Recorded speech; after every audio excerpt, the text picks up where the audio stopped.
भूल Bhulaiyaa 3 movie review. दोस्तों, आलसी फॉर्मूलाबद्ध लेखन कार्तिक आर्यन की फिल्म पर भारी पड़ता है। कार्तिक आर्यन की भूल भुलैया 3 उन्हीं चीजों से ग्रस्त है जो भूल भुलैया 2 में थी। पात्रों के बजाय रूढ़िवादिता, थोपा हुआ हास्य जो जमीन पर उतरने से इनकार करता है, और अदृश्य सीमा पर बेस्वाद रेखाएं।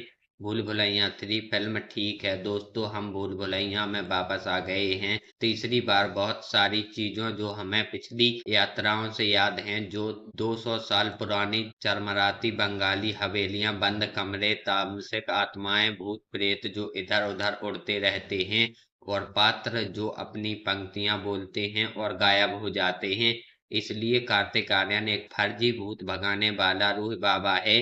हमेशा खड़ी चुनौती वाली टीलू अरुण कुशवाहा के साथ बेहद आधुनिक मिस मीरा तृप्ति डिमरी और उसके चाचा राजेश शर्मा ने उसे पकड़ लिया।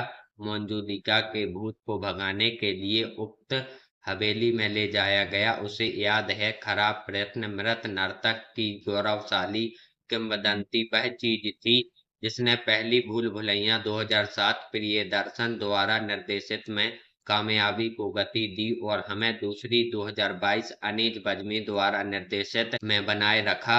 और अब बज्मी के वापस आने के साथ इसमें विद्या बालन भी उस भूमिका में लौट रही हैं जिसे उन्होंने पहली बार अपना बनाया था। लाल सिंदूर से सना उनका चेहरा, भीतर से उभरती भावनाओं से विकृत वह एक सच्ची दृश्य थी। लेकिन यह तीसरा दौर भी उन्हीं चीजों से ग्रस्त है जो पिछले दौर में हुआ था। पात्रों के बजाय रूढ़िवादिता, जबरन हास्य जो उतरने से इनकार करता है, और अदृश्य की सीमा पर बेस्वाद रेखाएं। पहला घंटा और उससे अधिक समय हमें जमीन के बारे में जानकारी देने में बर्बाद हो जाता है, जिसमें आर्यन और डिमरी को एक दूसरे पर नजर डालने का मौका मिलता है। बीच बीच में पात्रों के भेष में कार्टून भी दिखाई देते हैं। दूसरे भाग में ही असली फिल्म शुरू होती है, तभी इस गैंग में शामिल होती हैं माधुरी दीक्षित, और बंद कमरे के भीतर से रहस्यमयी आवाजें तेज हो जाती हैं। क्या मंजुलिका की आत्मा अब भी हवेली में भटक रही है? क्या भूत जैसी कोई चीज होती है? मंजुलिका कौन है, बालन या दीक्षित? लेकिन आलसी फॉर्मूलाबद्ध लेखन का संकट इस फिल्म पर भारी पड़ता है, जिसमें पर्याप्त पात्र हैं। राज मिश्रा शर्मा जो एक पंक्ति को हंसी में बदल सकते हैं।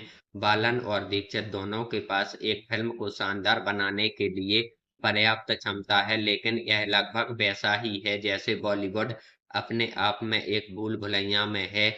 अब उन सितारों का उपयोग करने की बात आती है जो वास्तव में बांग्ला उच्चारण की हत्या करने वाले पात्रों के समूह की तुलना में कुछ मजबूत देने के लिए काम कर सकते हैं।